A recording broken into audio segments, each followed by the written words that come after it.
Bienvenue et merci de nous retrouver pour cet autre numéro de la revue des matchs de la MTN Elite One. Aujourd'hui, nous parlerons des rencontres de la 8e journée qui se sont jouées le week-end dernier. Une journée très prolifique en buts et en spectacle. Nous aurons l'occasion d'y revenir. Et comme d'habitude, vous auriez droit à vos rubriques habituelles, à savoir Bailo Nyama et Ndamba du Quad, où il vous sera possible de gagner un maillot.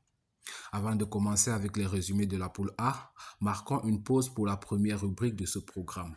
Débutons cette poule A au stade de Mbouda, où les Astres de Douala ont retrouvé le chemin de la victoire face à PWD de Bamenda après une série de 2 matchs sans victoire.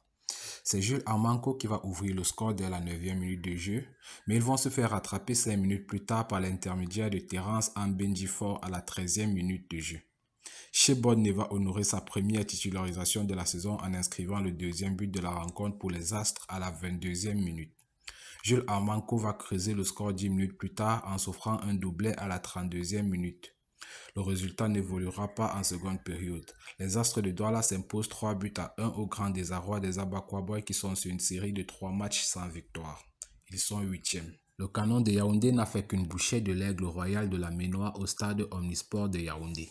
Les coéquipiers de Eyango Priso avaient à cœur de mettre fin à une série de 5 matchs sans victoire. Ils vont trouver la faille à la demi-heure de jeu par Torgan Essian qui va ouvrir le score à la 29e minute de jeu. Score qui sanctionnera cette première période.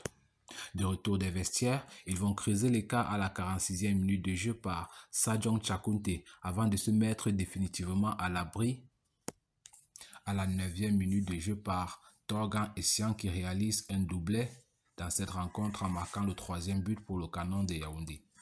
Le Kwakum sort de la tête de l'eau et remonte à la 3e place et l'Aigle Royal quant à elle, bonne dernière au classement, est toujours à la recherche de sa première victoire. En l'absence de son meilleur buteur Lionel Ateba, la Dynamo de Douala s'en est remis à son capitaine Joseph Momasso pour s'imposer devant la Gazelle Fa de Garoua. Le capitaine des Bonba Diop inscrit l'unique but de la rencontre à la 55e minute de jeu. La Dynamo reste donc leader de la poule A avec cette victoire et la Gazelle Fa de Garoua occupe la 7e place. Au stade Mbappé Lépée de Douala, l'Union sportive et l'AS Fortuna se sont séparés sur un score de 1 but partout. Hamid Seini a ouvert le score pour les Nassara Boys à la 45e minute. La Flair, Marais et Sonou va égaliser pour les visiteurs en toute fin de rencontre à la 86e minute. Un but partout donc pour les deux équipes qui occupent la 4e place pour l'Union de Douala et l'avant-dernière place pour l'AS Fortuna. Il ne fallait surtout pas arriver en retard au stade Omnisport de Yaoundé où la Colombe du Sud recevait Bamboutos Football Club de Mbouda.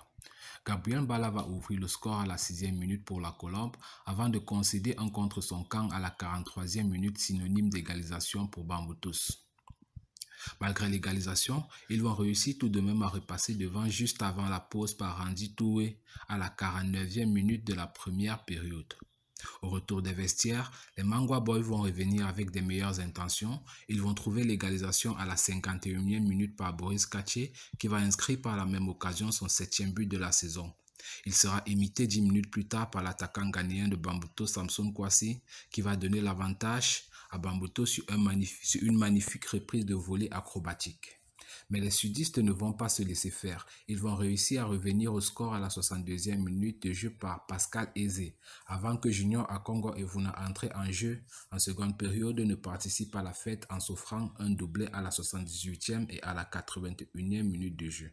Score final 5 buts à 3 donc pour la Colombe qui réalise une belle opération. Ils occupent la 6e place au classement et Bamboutos reste 2e malgré cette défaite. Avant de passer au résumé de la poule B, marquons une autre pause pour la deuxième rubrique de ce programme. Aujourd'hui, la vidéo nous vient du quartier Brazzaville à Douala. Après une série de 5 matchs sans victoire, Victoria United s'est imposé sur le score de 2 buts à 0 contre Young Sport Academy grâce à un doublet de Richmond G inscrit d'abord à la 37e minute puis à la 79e minute. Grâce à cette victoire, Opopo monte à la 4e place avec 8 points et Young Sport est 7e. Le duel des mal classés opposait au stade Mbappé Lépée de Douala, l'UMS de Loum et APGS de Mfou. L'UMS s'est imposé sur le score de 2 buts contre 1 et obtient sa première victoire depuis le début de cette saison. APGS, qui n'a toujours pas gagné le moindre match depuis le début de la saison, occupe la dernière place au classement de cette poule B. Coton Sport de Garoua a enchaîné une troisième victoire consécutive au stade Kwekon de Bafoussam face à Foufou Club de Baham grâce à des réalisations de Yerima Issa à la 14e minute de jeu et de Carlos Yoguda à la 64e minute de jeu. Mauvaise opération pour les Yangwa Boys qui enchaînent une deuxième défaite consécutive. Ils occupent tout de même la troisième place au classement. Coton Sport est deuxième. Les spectateurs ont été servis en but au stade de Mbouda où le leader de cette poule B, le stade Renard de Melon, recevait Avion Academy. Brissinjo va ouvrir le score pour le stade Renard à la 8e minute avant que Jutio ne remette les deux équipes à égalité 2 minutes plus tard à la 10e minute de jeu. Mais Franck Lamar est pouvoir redonner l'avantage au poulain du coach David Pagou. Il va même s'offrir un doublé à la 29e minute en inscrivant le troisième but de la rencontre pour son équipe. Emery Choi va redonner l'espoir aux visiteurs en réduisant le score à la 32e minute de jeu, mais Ndéji Katazo va tout de suite les éteindre 10 minutes plus tard en creusant une nouvelle fois l'écart juste avant la pause à la 42e minute de jeu. La seconde période sera anecdotique car le stade Renard s'impose 4 buts à 2 et conserve son fauteuil de leader.